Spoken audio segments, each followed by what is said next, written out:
शांति।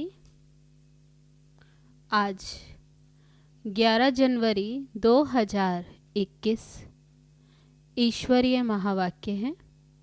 बाबा कहते, मीठे बच्चे, ज्ञान की बुलबुल बनकर आप समान बनाने की सेवा करो।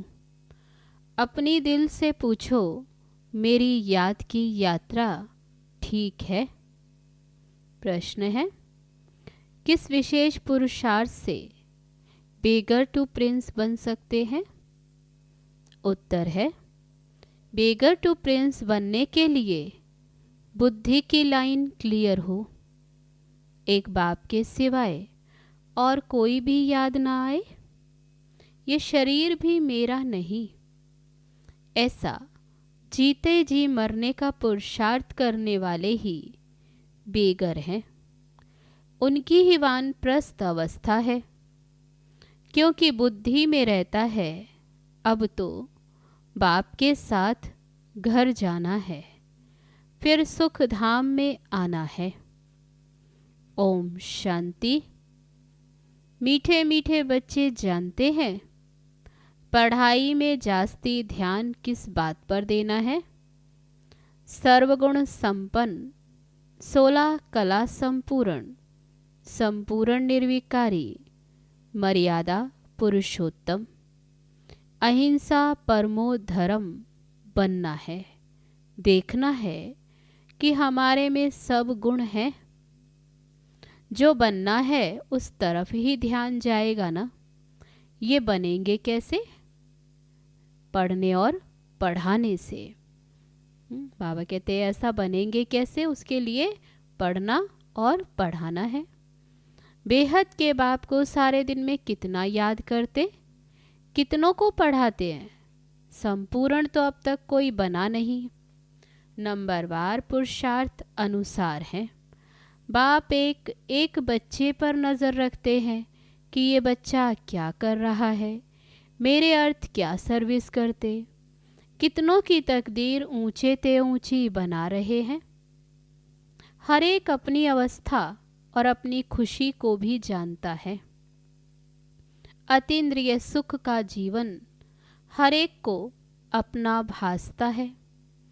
ये तो बच्चों को निश्चय है कि बाप की याद से ही तमो प्रधान से सतो प्रधान बनते हैं। सहज उपाय है ही याद की यात्रा। अपने दिल से पूछना है, हमारी याद की यात्रा ठीक है? तो बाबा कहते, अपने से पूछो। दूसरे को आप समान बनाते हैं ज्ञान बुलबुल बने हैं। तुम ब्राह्मण ही दैवी गुण धारण कर मनुष्य से देवता बनते हो। तुम्हारे सिवाय कोई देवता बनने वाला नहीं है। बाबा कहते तुम्हारे सिवाय देवता बनने वाला है नहीं, तुम ही दैवी घराने के भांति बनते। वहाँ तुम्हारा है दैवी परिवार। अभी तुम ये जानते हो हम दैवी परिवार का बनने के लिए खूब पुरुषार्थ कर रहे हैं। बच्चों को पढ़ना भी है कायदे सिर। एक दिन भी अब्सेंट नहीं रहना। भल बीमार हो, खाट पर पड़े हो, तो भी बुद्धि में शिव बाबा की याद रहे। आत्मा जानती है हम बाबा के बच्चे हैं। बाबा हमको घर ले चलने आया है। ये कितनी सहज याद है। ये भी प्रैक्टिस चाहिए। बुद्धि में एक बाबा की ही याद रहे। बाबा आया है, हम शांति धाम में जाकर फिर सुख धाम में आने वाले हैं। पिछाड़ी तक इतनी मेहनत करनी है जो एक शिव बाबा की ही याद रहे, और संग तोड़ एक संग जोड़ना है। बाबा कहते मुख से कोई जाप नहीं करना, औरों को आप समान बनाने के लिए पढ़ाना भी है। बाप समझाते हैं तुमको उस अवस्था में जाना है जिस सतो प्रधान अवस्था में तुम यहाँ आए थे। उस अवस्था में जाकर फिर उसी अवस्था में आना है सतयुग में। कितना ये सहज है। तुम भक्ति मार्ग में गाते थे कि आप जब आएंगे तो हम और संग तोड़ एक तुम संग जोड़ेंगे। इसमें मेहनत है। पवित्रता की बात भी मुख्य है। ग्रस्त व्यवहार में रह कमल फूल समान बनना है। वह कमल भी पानी से, धरनी से ऊपर रहता है। तुम हो चैतन्य फूल, धरनी के ऊपर हो तो तुमको भी प्रतिज्ञा करनी है कि हम पवित्र रहते हुए एक आपको ही याद करेंगे। शिव बाबा को ही याद करेंगे, जो अंत में सिवाय आपके और कोई याद ना आए, कोई अवगुण भी ना रहे। जो बच्चे ऐसे बनते हैं वे सदैव हर्षित रहते हैं। ये प्रैक्टिस अच्छी रीति करनी है। बच्चे जानते हैं कभी कभी अवस्था मुरझा जाती, माया झट छुई मुई कर देती है। हर एक को अपने आप से पूछना बहुत जरूरी है कि हम कितना बाप की याद में रह हर्षित रहते हैं, कितना बाप की सर्विस में टाइम देते हैं। भल कोई कैसा भी है, तुम बच्चों को सर्विस करते ही रहना है। जांच करते कौन वर्षा पाने के लायक है। जैसे बिच्छू को मालूम पड़ता है ये पत्थर है या नरम चीज है, तो पत्थर पर वह कभी डंक नहीं लगाएगा। तुम्हारा धंधा ही ये है। तुम बेहद बाप के स्टूडेंट हो ना। पढ़ाई पर बहुत मदार है।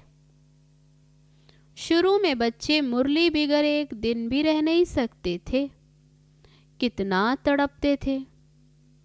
क्लास में बड़ी बहनें बाबा के सामने बैठी, वे गीत सुनाया उन्होंने, तेरी मुरली में जादू।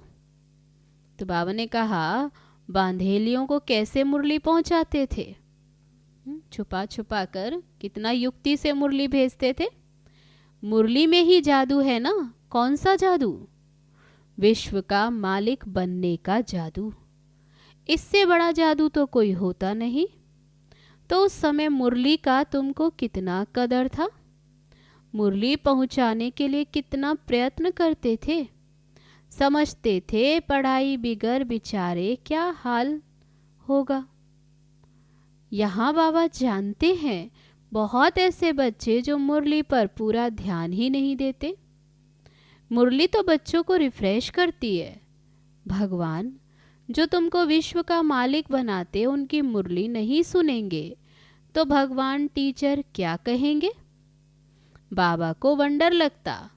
चलते चलते बहुत बच्चों को माया का तूफान ऐसा लगता है जो मुरली पढ़ना, क्लास में आना छोड़ देते हैं।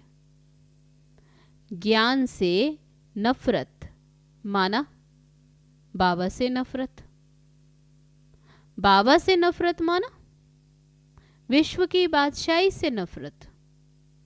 माया बिल्कुल नीचे ले आती है, बुद्धि को एकदम मार डालती है, जो कुछ भी फिर समझते नहीं। भल भक्ति तो बहुत करते परंतु एकदम ब्लाइंड फेथ, बेसमझ बन गए। बाबा खुद कहते तुम कितना लायक थे, अब ना लायक बन गए हो। अब मैं फिर आया हूँ तुम बच्चों को लायक बनाने, इसलिए श्रीमत पर जरूर चलना है। बाबा कहते इसमें और कुछ करना नहीं है, सिर्फ बाप को याद करो और पढ़ो। स्कूल में बच्चे पढ़ते भी हैं और टीचर को भी याद करते, कैरेक्टर भी सुधारने हैं। तुम्हारी भी एम ऑब्जेक्ट सामने खड़ी है, तुमको यह बनना है। उन्हों के कैरेक्टर अच्छे हैं तब तो सारा दिन मनुष्य गाते हैं, देवताओं की महिमा गाते, आप सर्वगुण संपन्न 16 कला संपूर्ण। मनुष्य को जब तक बाप का परिचय नहीं मिला तब तक अंधियारे में है। सारी दुनिया के मनुष्य इस समय निधन के हैं, उन्हों को बाप का पैगाम पहुंचाना है। तुम बेहद बाप के बच्चे हो ना। बाप कहते मुझे याद करो तो तुम्हारे विकर्म विनाश होंगे। बच्चों को युक्ति निकालनी है कि सबको पैगाम कैसे पहुंचाएं। अखबार द्वारा ही सबको पैगाम पहुंचेगा कि एक बाप को याद करो तो पावन बन जाएंगे। सभी आत्माएं पहले पावन थी, अब सब अपवित्र हैं। यहाँ कोई पवित्र आत्मा हो न सके। पवित्र आत्माएं होती हैं पवित्र दुनिया में। आत्मा पवित्र बन जाती है, फिर ये पुराना चोला छोड़ना ही है। ये हो नहीं सकता कि आत्मा पावन हो और शरीर पतित। तो बाबा को याद करते करते अपने को तमो प्रधान से सतो प्रधान बनाना है।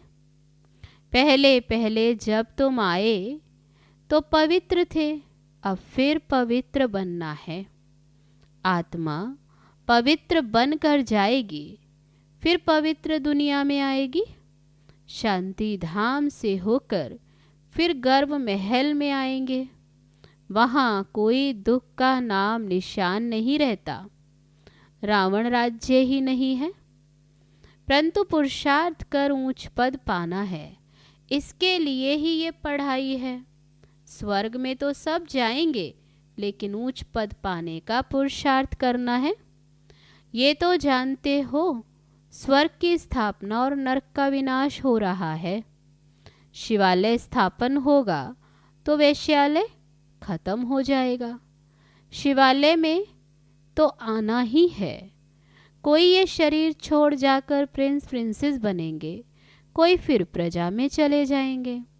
जिनकी बिल्कुल लाइन क्लियर है, एक बाप के सिवाय और कोई की याद नहीं आती, उनको कहा जाता पूरे बेगर। शरीर को भी याद नहीं करना, अर्थात जीते जी मरना है। हमको तो अब बेहद बाप के घर जाना है। बुद्धि में यही रहे कि अब हमें अपने बेहद के घर जाना है। अपने घर को भूल गए थे, अब बाप ने याद दिलाया है। बाप मीठे मीठे बच्चों को समझाते हैं कि तुम वानप्रस्थी हो। इस समय तुम सबकी वानप्रस्थ अवस्था है। अब मैं आया हूँ वाणी से परे स्थान पर सब बच्चों को ले जाने के लिए। वानप्रस्थ अवस्था में जाने के लिए सब भक्त भक्ति करते हैं। अब बाप समझाते सब वानप्रस्थ अवस्था में कैसे जाते हैं। उन्हों को इस अक्षर के अर्थ का भी पता नहीं, सिर्फ नाम सुना है, वानप्रस्थ। बल द्वापर से लेकर लौकिक गुरुओं द्वारा बहुत पुरुषार्थ किया, परंतु वापस तो कोई भी जा नहीं सकते। बाप कहते हैं अब छोटे अथवा बड़े सबकी ही वानप्रस्थ अवस्था है। सच्ची सच्ची वानप्रस्थ अवस्था तो तुम्हारी है, क्योंकि अब घर वापस जाना है। बेहद का बाप सबको ही वापस ले जाने आया है, तो बच्चों को बहुत खुशी होनी चाहिए। तुम जानते हो सबको बाप ही स्वीट साइलेंस होम में ले जाते हैं, क्योंकि आत्माओं को अब शांति चाहिए। यहाँ तो शांति हो न सके। बाबा कहते इस दुनिया में जहाँ चारों तरफ अशांति है, दुख की दुनिया, यहाँ तो शांति हो न सके। शांति धाम का मालिक तो एक ही बाबा है। जब मालिक आए तब सबको वापस ले जाए। भक्ति करते थे शांति धाम में जाने के लिए। ऐसे कोई नहीं कहते थे कि हमको सुख धाम में ले जाओ। बाबा कहते हम तुम बच्चों का प्रॉमिस करता हूँ। बाबा आकर बच्चों से प्रॉमिस करते कि मैं तुम सबको घर ले जाऊंगा, अगर मेरी श्रीमत पर चलेंगे तो। सुख धाम में कोई ना भी चले, शांति धाम में तो जरूर लेकर जाऊंगा। छोड़ूंगा किसको भी नहीं। नहीं चलेंगे तो सजाएं देकर, मार पीट दिलाकर भी ले चलूंगा। जैसे बच्चों को सजा दी जाती है ना, बच्चे चंचल होते, शैतानी करते, तो बाबा कहते उनमें भी कोई नाफरमान बरदार बच्चे होते तो सजा देते। तुम बच्चों को भी ऐसे ले चलेंगे, क्योंकि ड्रामा में पार्टी ऐसा है, इसलिए अपनी कमाई कर चलो तो अच्छा ही है, पद भी अच्छा मिलेगा। पिछाड़ी में आने वाले तो क्या सुख पाएंगे। बाबा कहते तुम चाहो व ना चाहो, तुम्हारे सब शरीरों को आग लगाकर आत्माओं को जरूर ले चलना है। मेरी मत पर चल अगर सर्वगुण संपन्न 16 कला संपूर्ण बनेंगे तो ऊंच पद पाएंगे, क्योंकि मुझे बुलाया ही है। किस लिए बुलाया बाबा को? कि आओ घर ले चलो, अर्थात मौत दो, इस दुनिया से ले चलो। ये तो सब जानते हैं, मौत आया कि आया, छी छी कोई यहाँ रहना नहीं है। बाबा कहते मैं सबको छी छी दुनिया से जरूर ले जाऊंगा। जो अच्छी तरह पढ़ेंगे वही सुख धाम में आएंगे। सुख धाम व स्वर्ग कोई आसमान में नहीं है। तुम्हारा यादगार मंदिर दिलवाड़ा है, आदि देव बैठा है, बाप दादा है ना, इनके ही शरीर में बाबा विराजमान होते हैं। तुम जानते हो ये बाप दादा दोनों बैठे हैं। इस समय तुम बच्चे जो राजयोग सीख रहे हो, उनकी निशानी मंदिर में दिखाई है। महारथी घोड़े सवार भी हैं। कल्प कल्प हूबहू ऐसा ही मंदिर बनेगा, जो तुम जाकर देखेंगे। तुम कहेंगे ये सब टूट जाएंगे, फिर कैसे बनेंगे? ये ख्याल नहीं करना चाहिए। स्वर्ग अभी कहाँ है? फिर स्वर्ग के महल होंगे, फिर से बनेंगे। ये पहाड़ियाँ आदि टूट जाएंगी, फिर बनेंगी। ये आबू फिर भी बनेगा। बहुत बच्चे इस बात में बहुत मूंझते हैं। बाप कहते हैं मूंझने की तो दरकार नहीं। द्वारिका समुद्र के नीचे चली गई, फिर निकलेगी।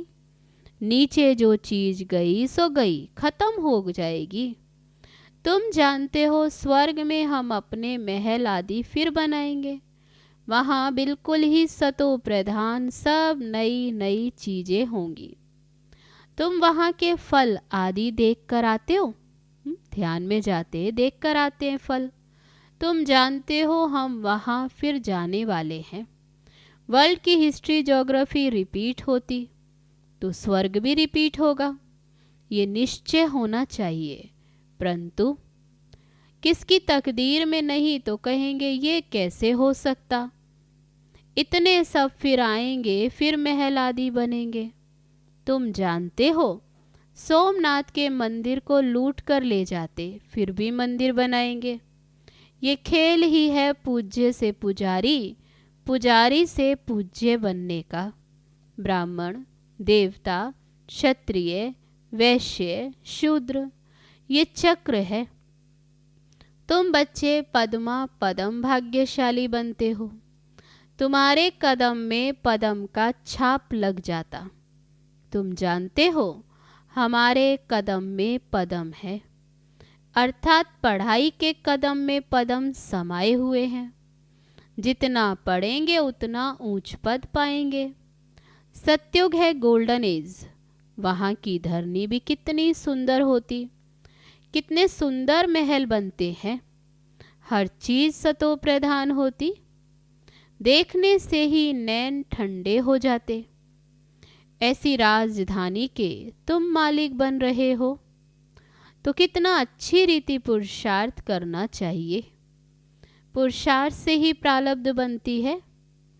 बच्चों को ज्ञान तो बुद्धि में है, बाप को याद करना है। लौकिक संबंध से ममत्व मिटाना है। सिर्फ एक बाप को ही याद करना है। अच्छा, मीठे मीठे सिक्की लदे बच्चों प्रति मात पिता बाप दादा का याद प्यार और गुड मॉर्निंग। रूहानी बाप की रूहानी बच्चों को नमस्ते। हम रूहानी बच्चों की रूहानी बाप दादा को नमस्ते नमस्ते। ओम शांति। अब है धारणा के लिए मुख्य सार। पहली पॉइंट, बाप की याद में रहे सदा हर्षित रहना है, कभी मुरझाना नहीं है। बीमारी में भी मुरली जरूर सुननी व पढ़नी है। दूसरी पॉइंट, पढ़ाई से कदम कदम में पदम जमा करने हैं और संग तोड़ एक बाप से जोड़ना है। अब है आज का वरदान। सदा हर संकल्प और कर्म में ब्रह्मा बाप को फॉलो करने वाले समीप और समान भव। जैसे ब्रह्मा बाप ने दृढ़ संकल्प से हर कार्य में सफलता प्राप्त की, एक बाप दूसरा न कोई, ये प्रैक्टिकल में कर्म करके दिखाया। कभी भी दिल शिकस्त नहीं बने, सदा नथिंग न्यू के पाठ से विजयी रहे। हिमालय जैसी बड़ी बात को भी पहाड़ से रुई बनाए रास्ता निकाला। कभी घबराए नहीं। ऐसे सदा बड़ी दिल रखो, दिल खुश रहो। हर कदम में ब्रह्मा बाप को फॉलो करो तो समीप और समान बन जाएंगे। अब है आज का स्लोगन। अतीन्द्रिय सुख का अनुभव करना है तो गोपी वल्लभ की सच्ची सच्ची गोपिका बनो। अब है लवलीन स्थिति का अनुभव करने के लिए आज की पॉइंट। जितना बेहद की प्राप्तियों में मगन रहेंगे, उतना हद की आकर्षण से परे रहे परमात्म प्यार में समाने का अनुभव करेंगे। आपकी यह लवलीन स्थिति वातावरण में रूहानियत की खुशबू फैलाएगी। अच्छा, ओम शांति।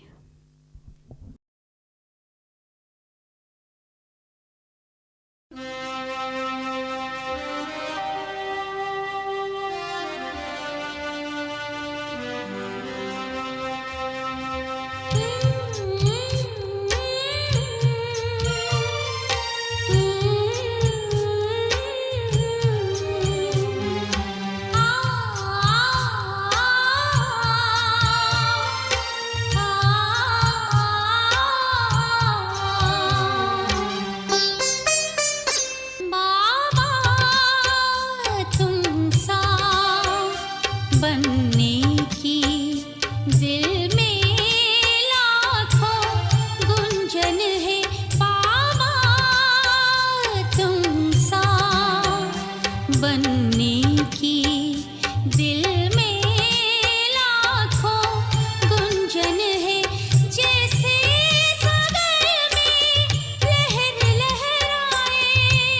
दिल में लाखों गुंजन है।